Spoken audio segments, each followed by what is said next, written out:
session, which is a poster discussion session on endocrine therapy resistance. And I would like to introduce our first speaker, Dr. Komal Jhaveri, who is going to review posters 1, 3, 4, and 5.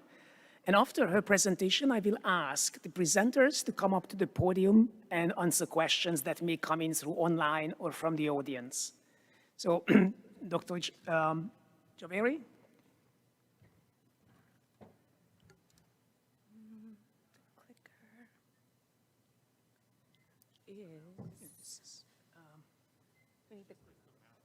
Oh, thank you.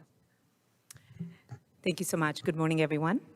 I'd like to thank the organizing committee, our chair, Dr. Pustai, all the poster presenters for addressing all my questions ahead of the meeting today. These are my disclosures. So I've been tasked to review 4 posters, posters 1, 3, 5, and 4. I'll be presenting them in that order. For each poster, I'll provide some background, I'll review some key results, and then provide some key takeaways based on the context with the data that's available outside of these posters as well. Let's start with the first poster by Nick Turner and colleagues, evaluating the impact of ESR1 mutations on alpelisib and endocrine therapy from the BYLieve trial. Now, before we start, let me remind us of a principle that we learned, that continued ER targeting with PI3K inhibition is really important. When we did PI3K inhibition alone, we saw that there was upregulation of the ER expression due to the PI3K ER crosstalk. And surely enough, when we combined an alpha-specific PI3K inhibitor, in this case shown here as BYL or alpelisib with fulvestrant, the combination was more efficacious than either agent alone in xenograft models, including PIK3CA mutant xenograft models. And this certainly has translated into registrational trial SOLAR-1 that led to the approval of alpelisib in combination with fulvestrant in the SOLAR-1 study. In that trial, only 6% had received prior CDK4/6 inhibitors. The phase 2 BYLieve trial is a non-comparative trial that evaluated endocrine therapy in combination with alpelisib. And 3 cohorts have been studied. Cohort A and B have already been reported and published, but cohort C is actually being presented at a concurrent poster discussion session today by Hope Rugo. Cohort A evaluated alpelisib plus fulvestrant in patients who had progressed on prior AI plus CDK4/6 inhibitor therapy, and the median progression-free survival in cohort A was 7.3 months. Cohort B are patients that received alpelisib with letrozole after immediate progression on fulvestrant plus CDK4/6 inhibitor, and the median PFS here is 5.7 months. Now, patients were allowed to enroll on BYLieve based on local testing, but all these patients had central PIK3CA mutation confirmation in tumor tissue. ESR1 mutations, as we know, are rare in primary tumors and really enriched in metastatic setting under the selective pressure of aromatase inhibitors. In fact, these are very prevalent in the endocrine refractory setting, and in cell-free DNA, the prevalence can be as high as 40%. Now, this was a data set that combined analysis of the SOPHIA and the EFFECT trials and showed the predictive ability of ESR1 mutations. So these were patients who had progressed on non-steroidal AI and then either received exemestane or a fulvestrant-containing regimen. And what was seen here is that patients who had ESR1 mutations detected in cell-free DNA at baseline, those patients had an inferior progression-free survival, as shown on your left, and overall survival, as shown on your right, in patients treated with exemestane, which are the pink curves or the fuchsia curves, compared to fulvestrant, which is the red curve. So that brings us to the current poster by Nick Turner and colleagues evaluating the impact of ESR1 mutations on endocrine therapy and alpelisib and BYLieve. For this analysis, they used the Novartis pan-cancer gene assay, and 84% of patients in both cohorts had ctDNA available at baseline for analyses. As shown on the oncoprint on your left, ESR1 mutations in this data set was seen in 28% of the patients. I'd like to draw your attention on a few findings here on the oncoprint. First, the PIK3CA mutation prevalence in ctDNA was 73%. You might recall I just mentioned that all these patients had 100% confirmation of PIK3CA for this cohort in the tissue. So this might mean a couple of small things. It could mean that sensitivity between assays utilized could be different. This could be potentially related to the low purity in tumors sometimes. It could be related to the fact that the PIK3CA itself was a subclonal mutation in the primary tumor tissue if it was detected there, and a different metastatic clone. And it could also mean that these are low tumor burden, and therefore there's less spillage in the plasma from the tumor tissue. Regardless, the ESR1 mutation prevalence does seem like that what has been reported in other trials as well. Additionally, I'd like to point out that the patients in cohort A, 81% of these patients had no more than one line of therapy. And in cohort B, 50% had at least 2 lines or more of therapies in the metastatic setting. Cohort A patients had prior AI in any setting, all of them, and 80% in cohort B that received letrozole plus alpelisib also had prior AI before study enrollment. And these are the results from cohort A and B. On your left are cohort A results, where you can see that there was no apparent difference in progression-free survival, so no statistical difference in the ESR1 mutated detected group, which is the dotted line, compared to the ESR1 mutation not detected group. In contrast, on the right, you see the results from cohort B with letrozole and alpelisib, where you see that in the ESR1 mutation detected group, the median PFS was 4.6 months, with 7 months in the ESR1 mutation non-detected group. The hazard ratio here is 0.5, and the p-value is significant. So the authors' conclusions were that ESR1 mutations in the ligand-binding domain may decrease the efficacy of AI-based combination, and that the approved combination of alpelisib plus fulvestrant may be preferred for patients where we see ESR1 mutations after CDK4/6 and AI therapy. Now, these results are in line with a smaller study that we had conducted at our institution, looking at a phase 1/2 trial of alpelisib with AI. And the correlative analyses from this study showed that those patients who at baseline had PTEN loss of function mutations and ESR1 mutations had no clinical benefit when they were treated with AI and alpelisib. We had ctDNA samples collected pre and post-treatment, and post-treatment we showed enrichment of ESR1 mutations. Additionally, we also tested a hypothesis that if you have resistance to the endocrine therapy component of the combination therapy, that you might see tumor progression. And surely we were able to prove that hypothesis in the xenograft model, where compared to ESR1 wild type, ESR1 mutant expressing tumors rapidly progressed on alpelisib and estrogen deprivation, as shown in the purple line here. So the key takeaways from this poster are that PI3K plus endocrine therapy is an effective strategy for hormone receptor positive PIK3 mutated breast cancer. An endocrine therapy partner does matter. ESR1 mutations may decrease the efficacy of AI plus PI3K inhibitors, and post-progression enrichment analyses from ctDNA would be helpful even in the BILEAV cohorts. Now, one would wonder what would be the benefit of fulvestrant beyond fulvestrant therapy. Surely the cohort C of BILEAV that is being presented by Hope Rugo as we speak did show that the alpelisib plus fulvestrant had a median progression-free survival of 5.6 months, and the benefit was seen regardless of ESR1 mutations, and a third of these patients had progressed on prior fulvestrant therapy. Additionally, we also saw on Wednesday, Dr. Bardia presented that elacestrant and oral SERD was superior than endocrine therapy post-CDK4/6 setting in both the intent to treat and the mutant ESR1 subpopulation. And phase 1 trials have shown that oral SERDs in combination with PI3K inhibitors can be safe and have some clinical activity. And many other trials, as shown on this table, are evaluating oral SERDs with various agents targeting the PI3K, AKT, and TOR pathway. Moving on to the second poster, which was by Jane Schuster and colleagues evaluating overlapping molecular features associated with palbociclib resistance in ER-positive, HER2-negative primary breast cancer. So we know that CDK4/6 inhibitors and endocrine therapy are approved in the metastatic setting, and recently abemaciclib was also approved in the adjuvant setting based on the Monarch E results. We also understand that intrinsic and acquired resistance is common and remains an unmet need for us, for our patients, based on the resistance mechanisms we find. A hint of understanding of the mechanisms of resistance in the metastatic setting provided us that it is heterogeneous and could be related to either loss of the target, alteration of the target, or it could be due to escape mechanisms.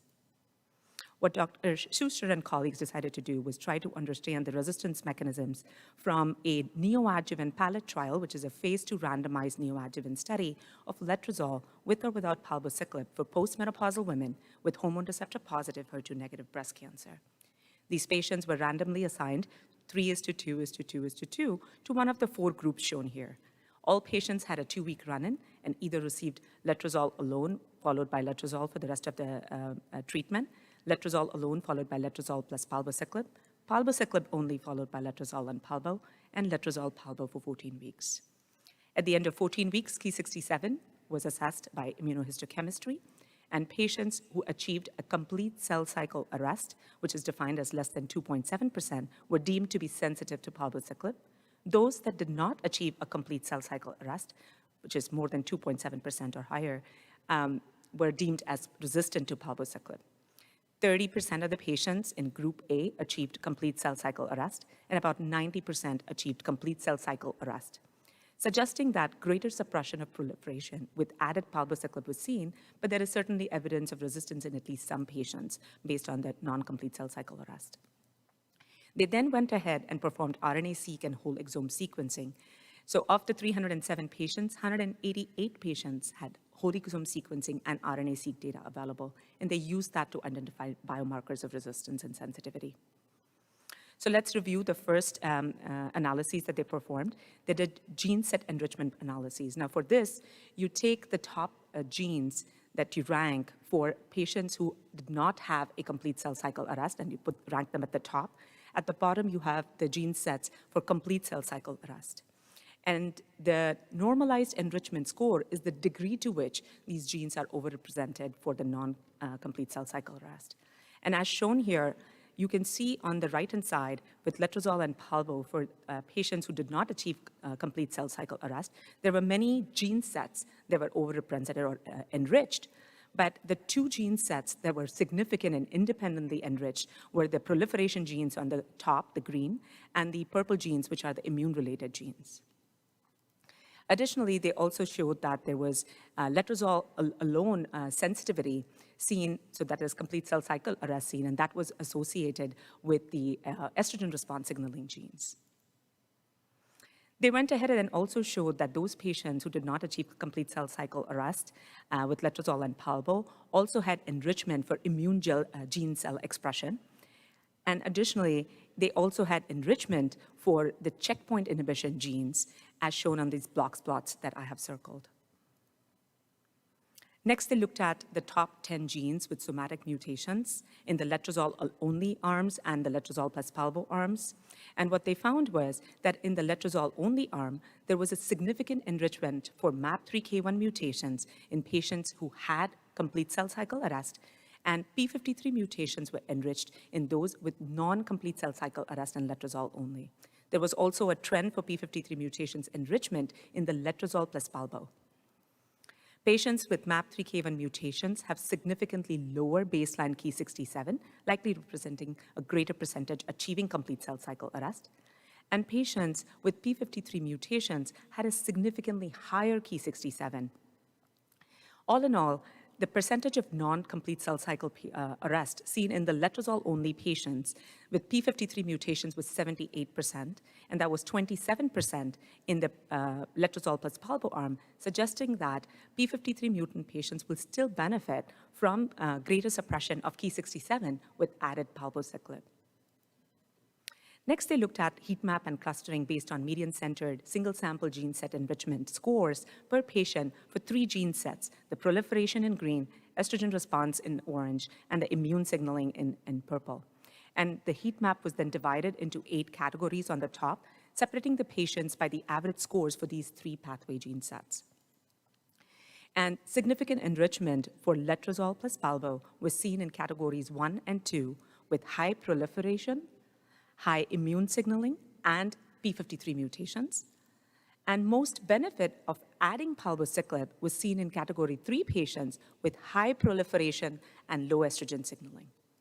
Now, this high proliferation and added benefit for CDK4/6 is what we've now recently seen with the approval of adjuvant abemaciclib. This is the IDFS curves from the MONARCH-E trial in the Ki67 high subgroup, showing a greater benefit with the addition of palbociclib. The results from Gene Schuster and colleagues are also in line with what was presented almost a decade ago by Matthew Ellis and colleagues from whole genome sequencing data in 2 neoadjuvant endocrine therapy trials, where they showed that MAP3K1 mutations were associated with luminal A subtype, a low tumor grade, and low Ki67 proliferation index, and P53 mutations were associated with an aromatase inhibitor resistance. We recently also saw that Massimo Cristofanilli presented the analyses of palbociclib overall survival benefit, and that benefit was seen regardless of baseline P53 mutations in the PALOMA-3 analyses. Rachel Schiff and colleagues have also recently published on enrichment of interferon-related signatures, where they showed that these were enriched in patients who had been treated with neoadjuvant CDK4/6 inhibitors in the NeoPAL-ANA and the NeoMonarch trials and did not achieve complete cell cycle arrest.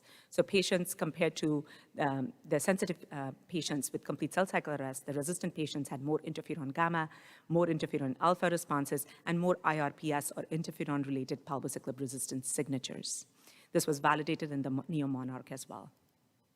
So key takeaways from here are that we do recognize that identifying biomarkers of response and resistance to CDK4/6 is important in early stage disease. And Ki67 is the big question. Is complete cell cycle arrest a true surrogate for efficacy to CDK4/6 inhibitor? The International Ki67 Prognostic Group recently showed us that levels of Ki67 between 5 and 30% are not really unreliable thresholds. Genomic analysis is certainly helpful and can identify prognostic biomarkers, but we do need further validation for predictive biomarkers. And it is now in 3 neoadjuvant trials that we've seen that immune signaling does serve like a predictive biomarker for not achieving complete cell cycle arrest with CDK4/6. Ultimately, what we need is a composite biomarker, which might be better than a single biomarker. And in that regard, I think we should applaud the authors for this tremendous effort of trying to combine RNA-seq and whole exome sequencing. Having said that, I think we do need a further robust interrogation and validation in larger patients in adjuvant CDK4/6 inhibitor trials. Moving on to the third poster, which is looking at assessment of ESR1 mRNA expression for prediction of extended aromatase inhibitor benefit in HR-positive breast cancer in the NSABP-B42 trial. We know that distant breast cancer recurrence can occur steadily and consistently between years 5 or even beyond 5 and 20 years. And the 20-year risk of breast cancer mortality is higher with a higher tumor size and nodal involvement. This has formed the basis for utilizing extended endocrine therapy, and many trials have shown improved disease-free survival, if not overall survival. However, there is increased risk of toxicities, which is telling us that we do need some biomarkers that can help us predict benefit from extended endocrine therapy, and genomic biomarkers could be very helpful in this regard. One such biomarker that has been studied is ESR1 gene expression. Prior data has suggested that ER-positive breast cancers with high ER and high proliferation gene expression have the greatest risk for predicting late distant recurrence. In NSABP-B28, the 21 gene recurrence score was associated with a distant recurrence regardless of ESR1 expression. In contrast, in NSABP-B14, looking at 5 versus 10 years of tamoxifen in node-negative disease, recurrence score was prognostic for late distant recurrence with a quantitative ESR1 score of more than 9.1 cycle threshold units treated with tamoxifen. And ESR1 single gene assay was the strongest predictor of tamoxifen benefit among the 16 cancer-related genes in the 21 gene assay. Just a reminder of the B42 trial, these were patients with 5 years of letrozole or 2 to 3 years of tamoxifen plus letrozole who were then treated with 5 years of extended letrozole versus placebo. And the original results did not show a statistically significant improvement in disease-free survival, but with longer follow-up, there was improvement in disease-free survival with extended letrozole therapy, which was statistically significant.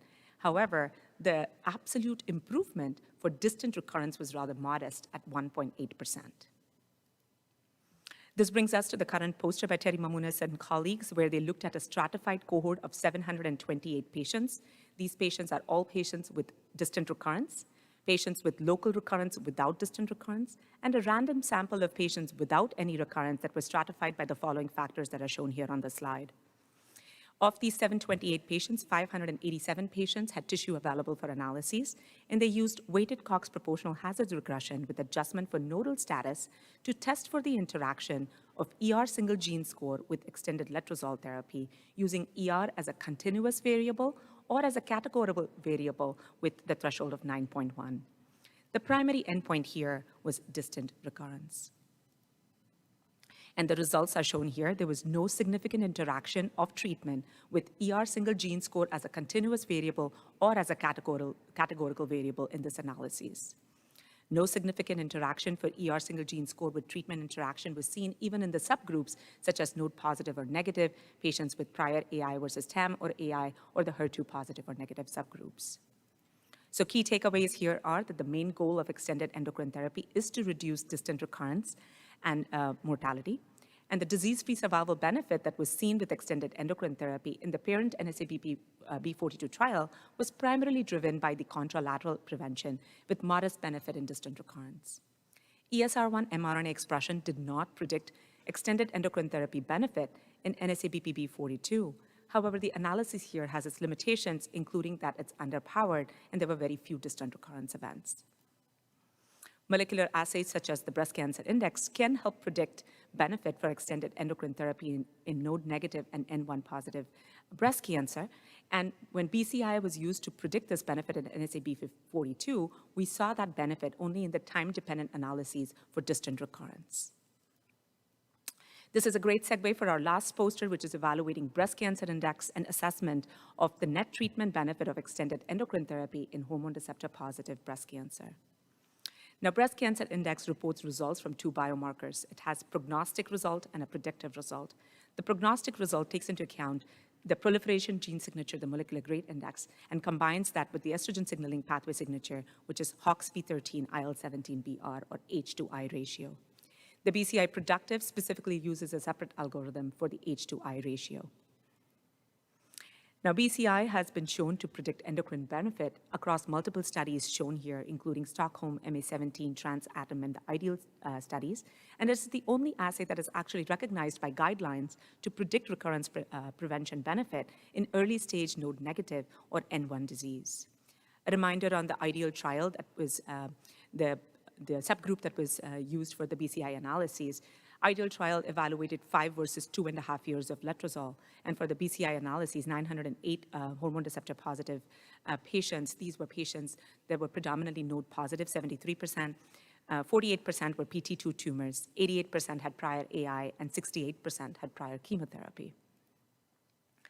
And what Mark Buis and colleagues tried to do in this poster, that they tried to evaluate a novel statistical approach to quantify the benefit-risk balance of extended endocrine therapy by integrating both efficacy and toxicity outcomes into a single analysis. And they did that by doing generalized pairwise comparisons to calculate the net treatment benefit and the win ratio. Now, what is generalized pairwise comparison? For that, the very first thing that we require to do is we need to make a priority list of the outcome measures. The first outcome measure that was prioritized was recurrence-free interval, the clinical threshold for which was 3 or more months. The second priority outcome here was toxicity, where the highest grade toxicity was identified using the NCI-CTC scale, and recording of this toxicity was done with patients during their annual follow-up visits. Then, once you have these priority outcome measures, you take one patient from the treatment arm, which was the 5-year therapy, versus the 2.5-year arm. You then do a pairwise comparison for this patient that you have taken for the first primary outcome. So when you compare the recurrence-free interval between these two patients, you can score it as favorable, unfavorable, neutral, or uninformative. And then you can calculate the net treatment benefit, which is the difference in the proportions of favorable versus unfavorable pairs. And the win ratio is the ratio of favorable versus unfavorable pairs. So here are the results of what they saw. On your left are net treatment benefit prioritizing efficacy over toxicity. On the right are net treatment benefit prioritizing toxicity over efficacy. On the top are AEs that were grade 2 or higher. On the bottom are AEs grade 3 or higher. And what they showed was that the breast cancer index predicts overall benefit risk and improved health outcome from extended endocrine therapy in hormone receptor positive patients treated with extended 5-year AI when severe AEs or grade 3 or higher were considered. The bias in this analysis is that the AE recording is certainly shorter in the 2.5-year arm. So the benefit risk of extended endocrine therapy could be larger than reported here. So key takeaways here is that breast cancer index predicts survival benefit from extended endocrine therapy. the ability of the breast cancer index to predict net treatment benefit in the ideal trial by integrating both efficacy and toxicity is rather novel. And perhaps the quantification of net treatment benefit may represent a new paradigm for evaluation of benefit for not only extended endocrine therapy, but for any therapy in breast cancer. This is because it could be helpful for individual patient-physician discussions regarding extended endocrine therapy. But one has to be careful and very critical about identifying the right threshold and the right priority outcomes when we utilize generalized pairwise comparisons. It would also be nice if we could somehow figure out a way to standardize toxicity from a patient perspective. Chronic AEs of grade 2 or higher could be certainly more important for some compared to an acute grade 3 or higher toxicity. And these different thresholds could be varying for an individual patient. And one has to certainly be cautious about the impact of bias in a given analysis. Thank you so much for your attention.